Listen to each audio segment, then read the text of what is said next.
Good morning, everyone. Um, Today is an exciting day, but also a bittersweet day, you guys, because today is beta day. Today is the day we go to the doctor's office. Well, I go to the doctor's office, and I'm trying to rush because I'm on my way out the door for beta, y'all. But God's gonna do our shot real fast when we go out the door. Just woke up. Sorry. Good morning. But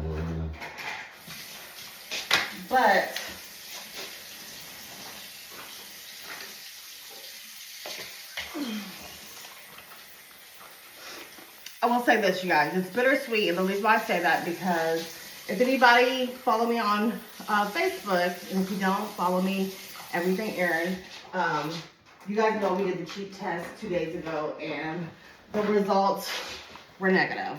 And I know a lot of people were saying it's too early, this and this, but when you've done this for a long time, and you have cheap tested, and you know how your body feels, you know if you are, and you know if you're not, most of the time. And I believe the results. And for me, when I see a negative test, for me, it's better that I go ahead and accept them and start to grieve over the results and start to look at what's the next steps, because there's no giving up over here. But instead of holding on to hope and then get disappointed. Does that make sense? Me personally, I would rather accept the worst and grieve. And that's one of the reasons why I cheat test. It's better for my mental. I take it easier if I, at home, know the results. I will take it less shocking, and it won't hurt as bad when I get that phone call after beta if it's negative, because I have already accepted it. Does that make sense? So now I do have faith, with God, anything's possible. Now, if I get a phone call and they say it's a positive, even better, I'll be happy, but I'd rather go ahead and accept the worst and hope for a miracle. But if that miracle doesn't happen, at least I already accepted the worst. Make sense? So it's bittersweet today because I already know it's a negative. And so I'm going in, and God and Nari staying here because they're not going to give me the results right away. I'm going to literally be in the doctor's office in and out. Literally, I'm going to go in, they're going to draw my blood, and I'm going to leave. They're going to call me today after 2 p.m. with the results of the beta. And it's also an exciting day, and I'm going to tell you why it's exciting. Because I know it's negative. And for me, I'm not speaking for any other people that do IVF, but for me, when I have a negative, the thing that makes me feel the best is to stop medication, number one, because it really sucks still having to do these injections when you know it's not benefiting any baby, right? It's easy to do it when you know you're doing it, when your baby's benefiting for it, when something's growing inside you and there's a purpose. But remind you, they make you, even if I call them right now and said I have a negative test, at home they're gonna say still take that, because to them, the final test and the most accurate test is their beta test, and they don't want to risk the baby. If that home test was wrong, the baby not getting the pregnancy not being able to be supported correctly, and something happening because you didn't take your medication. So the worst part is knowing you have no baby, knowing you was a fella, and still having to do this. So, what side did we do yesterday? I did this side. We did this side? Yeah. Yeah, and this side feels knotted up. Y'all, I have a big knot on my right side. So, with that being said, your clinic will not talk to you about next steps until you already got your alcohol. Yeah, I got it right. The clinic will not talk to you about your next steps until they see a negative. And they test you with the beta, and they say it's a negative. So the reason why I'm also excited, even though it's a negative, is because now they can, when they call me with the negative, now they can tell me what my next steps are, because I know it's a negative. But I'm also antsy inside, like, what's the next steps? How soon can I go into another transfer? What are they gonna do now? You know?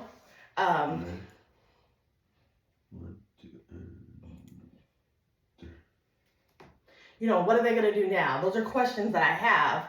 And how soon can I do it again? You know, what's the next protocol? So, you know, after today, when they tell me it's a negative, they're gonna go ahead and set a regroup appointment with my doctor for us to go over our next transfer, go over this past protocol, and if we're gonna keep it the same, change it, tweak it, or how it's gonna go.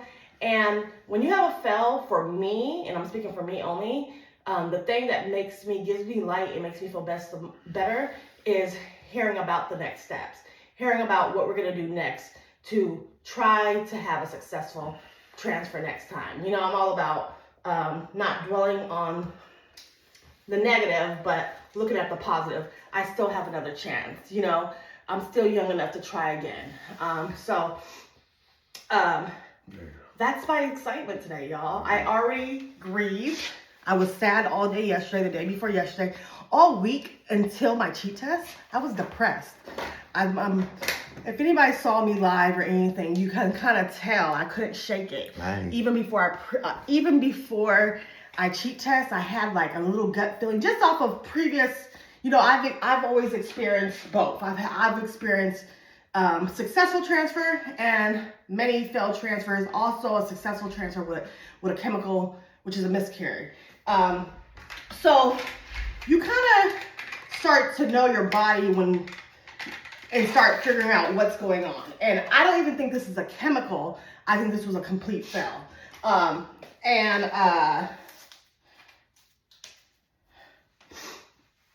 So before I even cheat test, I kind of had a little feeling that didn't feel good. Look how bad my stomach is bruised, y'all. But I had a feeling that didn't feel good. And I've been worrisome, I think, since, I want to say, the end of day 2, beginning of day 3, I've been going like a little bit depressed, right? And then we did the cheat test that made me more depressed.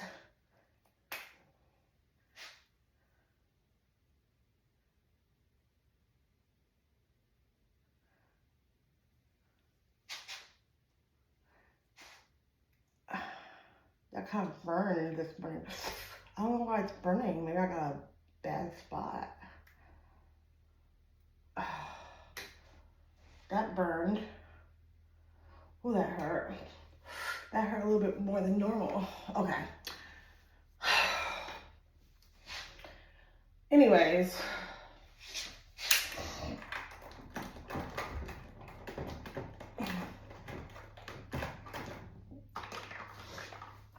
I'm saying that to say, so my Sharpies is done. This cycle is done, y'all. We know this because it's full. My Sharpies is full. Ready for another one. New transfer. Yeah. So what I was saying is, yeah, still take our Claritin and our Pepcid. I grieved, you know, the day of the cheat test. All day yesterday, I was, you know, out of it, but feel a little bit better. And today I woke up feeling amazing. And I don't want this to discourage anybody because everybody reacts so, you know, different. I know when my first fell, it probably took me over a month. It did take me over a month to get over it. I wouldn't leave my room. Remember, I had no small babies, so I had no reason. You know, I didn't have to, no one really, well, I have an older son, but I didn't have any but a little baby that required me to do majority of everything for them, right? But I would go and sit underneath my blanket and be depressed in my own thoughts, right? Thinking it's never gonna happen. Anybody saw my second fell. I took that really, really bad. I got, you know, day of, and then I think it took me like a week to get over it, right? And I think the success, finally getting a success this last transfer, but the transfer before that when I had baby Nairi, at least gave me hope what everybody be telling me. Everyone was telling me that eventually it will work for you. Before I was feeling like, you guys keep saying eventually, but when is my eventually? At least, so I, with that successful transfer, that gave me a little bit of hope in this, right? A little bit more hope and faith in this. Like, you know, it might not be the first time. It might not be the second time. It might not even be the third time. For me, it was the third time, but it might not for some people, but it will be your time, the right time. So anyways, I have to be there by 8. I know usually I take my injections at 8. Right now it's about 6:45. My clinic said I could take it anytime. Oh, God said it's 7. He's looking at me. He started my car. He said, you gotta go, girl. I gotta go. I have to, usually I take my injections at 8, but this morning I took it early. The doctor said, I cleared by my clinic. She said, as long as you take it, you can take it anywhere from between 6 and 8, so you're fine. She said, just take it before you leave. So, and also another excitement for me is today will be my last day of injections, a little tiny break until we start the next cycle, right? It's been torture waking up every morning doing injections, knowing that I'm not carrying a baby, right? So at least tomorrow morning, I won't have to wake up and do injections. But who knows? I might get a call today and say, Erin, your cheat test was wrong. You got a positive. But stay tuned, so I will come back and inform you guys how the cheat test go. I mean, not how the cheat test go, but how the beta test goes. So I'm on the way to go get my blood work for my cheat test, and they will call. I won't get the results right away, but they'll call me after 2. So love y'all. Thank y'all for your love and support. And yeah, if I have any IVF mamas, comment below and baby death to you, and tell me when's transfer day. Bye, girls.